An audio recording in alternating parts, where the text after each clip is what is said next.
Hej og goddag i bilstuen. I dag der er jeg taget til Børkop, fordi jeg er blevet inviteret af en ung gut, der har startet sit eget firma med bilklargøring.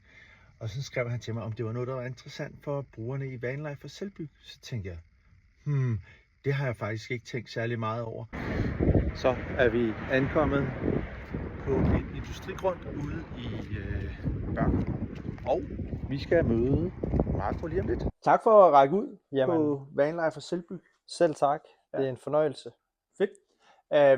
Og jeg synes jo, jeg blev optaget af, jeg synes det var en ret fin historie, du fortalte om, hvordan du kom i gang med car detailing. Ja. Men prøv lige at, hvad du hedder? Jeg hedder Marco Nikolic, og jeg er 20 år gammel.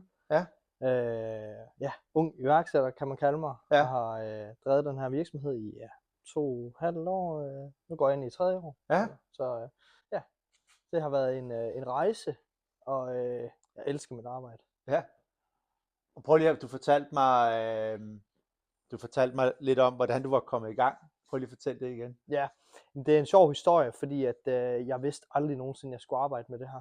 Nej. Jeg gik som tømrerelev på Syddansk Erhvervsskole, og faktisk kørte rundt på min scooter og stod biler for 100 kroner. Det var mit fritidsarbejde, imens mine kammerater de arbejdede i indkøbscenter og sådan noget. Så det var fuldstændig random. Jeg gad ikke at være tømrer, så jeg tænkte, hvorfor ikke bare gå all in på det her. Ja. Så jeg havde jo sparet op, og så købte jeg min firmabil. Det var min første firmabil, det var en lille Polo. En lille Polo diesel på papegøjeplader, og så var jeg i gang.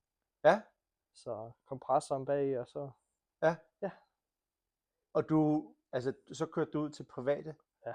Og lavede det her? Ja. Så det er faktisk det, jeg startede med, og det holder jeg stadig fast i. Det er alt udkørende, eller alt rengøringsmæssigt arbejde, foregår stadig udkørende hos kunderne. Ja. Og det giver den der convenience der, så er kunderne fri for at komme op med deres biler og sådan noget, stille dem og vente. Og så de større opgaver, som polering og keramisk coating, mindre foliearbejde, det foregår heroppe på Industrivej. Ja, og vi er i Børkop lige nu. Vi er i Børkop, ja. Vi har jo været ude og vaske min nye bil her på din vaskeplads. Ja. Og jeg har taget sådan lidt, da du rakte ud, så tænkte jeg, okay, det skal også være lidt relevant for dem, der interesserer sig for det med vanlife og bygge biler og sådan nogle ting og sager. Og det har vi jo talt lidt om, inden vi satte os ned her. Og jeg synes, du snakkede noget om hvide biler. Det synes jeg var ret interessant. Ja. Der sker et eller andet med lakken, eller? Ja, det man typisk ser ved hvide biler, hvide varevogne og så videre, det er, at de bliver udsat for utrolig meget solskade. Ja. Og så det vil sige, at lakken simpelthen bare bliver hurtigt mat. Ja. Den bliver oxideret, som man kalder det på fagsprog. Ja. Og det er simpelthen bare den hvide biler og røde biler og bare generelt skrigende farvede biler har meget nemmere ved at blive udsat for oxidering og solskader. Ja. Okay. Ja, fordi jeg blev interesseret, da du sagde det, fordi min gamle bil jo er en helt klassisk hvid kassevogn, ikke også? Ja. Og der kan man jo godt se på overfladen, at den er sådan lidt skadet. Den er i hvert fald ikke blank længere. Lidt ro og rørvæg og sådan noget. Og folk, der laver vanlife, de laver det jo i alle mulige prisklasser. Men jeg sidder og tænker sådan lidt, okay, når du laver sådan, hvis du skulle vaske sådan en bil her og give den en polering, hvad tager du for sådan noget? Jeg tager omkring en 8.000 kroner plus moms rundt regnet. Ja. Og det kommer fuldstændig an på størrelsen af bilen. Ja. Hvis det er en lille bil, så er det meget mindre end det. Hvis det er en stor bil, så er vi ude i de priser. Og hvad vil kunden have udført af type polering? Ja.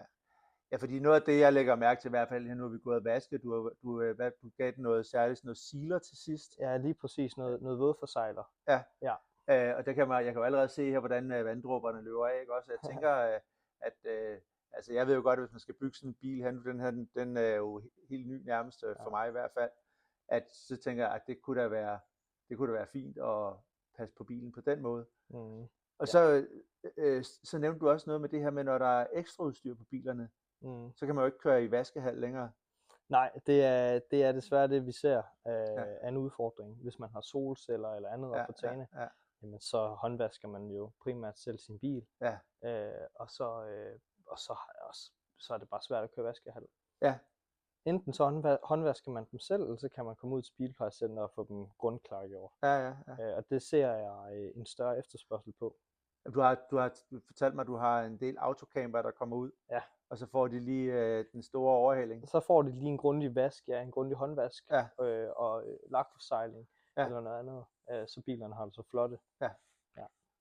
Og altså jeg vil da sige, jeg har da ikke tænkt over det før. Jeg har jo vasket mine biler selv og kørt til den lokale vaskehal, eller hvor man kunne låne en højtryksrenser eller noget andet.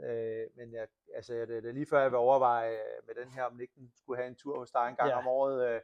Fordi jeg tænker, det er i hvert fald ikke også, hvor du var virkelig grundig, og vi har jo også lavet lidt video, som der bliver ploppet ind imellem, vi sidder og snakker her, ikke også, hvor at du går og vasker bilen.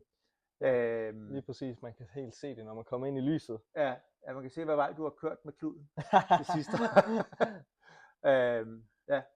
Jamen, det synes jeg synes, det er mega fedt, og jeg tror da, at der er mange derude. Altså, jeg bliver sådan optaget, okay, det vil jo nok ikke være, jeg vil nok bruge dig sådan til min daglige vask af bilen, men sådan en gang om året lige komme forbi og få den, givet den store tur, eller 2 gange om året, eller lige før sæsonstart, eller et eller andet. Ja, og det er jo meget forskellige budgetter. Du sagde, hvad var det koster for at vaske sådan en krabat her, hvis jamen det koster 1000 kroner. Flat rundt regnet, 1000 kroner inklusive moms. Og det er også med tag. Det er da til at komme i nærheden af. Så jeg ved da i hvert fald, hvis jeg skulle bruge et par timer på det arbejde, jeg tjener mine penge på, altså så vil der være en convenient for mig bare at benytte din service, for eksempel, hvis jeg var i nærheden, ikke? Lige præcis. Og det er også inkluderet lakforsegling, eller voksbehandling, eller hvad man har lyst til at få opført ud af bilen. Og jeg synes, det var meget sjovt, når du sagde, da vi gik og vaskede bilen, at folk, de vil bare gerne have alt muligt dejligt inde i deres bil, og det vil mange vanlejere for os at gøre det hyggeligt og sådan noget. Men ydersiden, den overser vi tit i forhold til at passe på den del af det. Og det er jo dyrt at have bil i Danmark, så det giver meget god mening at give det en overhældning en gang imellem. Cool, men altså, jeg synes det er fint lige at få rundet af med lidt, hvad egentlig, det er jo ikke fordi det er en reklamevideo det her, men folk vil helt sikkert spørge. Så hvis jeg kommer med en kassevogn, hvad ligger vi på pris, siger du der? Jamen for en primært vask, grundvaskebilen og lakrens, der ligger vi på 1000 kroner inklusive moms. Hvis man vil have poleret sådan en størrelse som en jumper her, jamen så er vi ude for en etrinspolering. Jamen det koster primært omkring de der 6.000 til 8.000 kroner. I den prisleje der ligger vi på. Og hvis man vil have udført endnu mere, og man ligesom vil tage den et step op og få bilen keramisk coated, jamen så er vi oppe på de der 10 til 15 plus moms, ikke? Og så er bilen altså beskyttet i mange år frem. Det er ikke noget, der bare lige sådan går af inden for nogle måneder.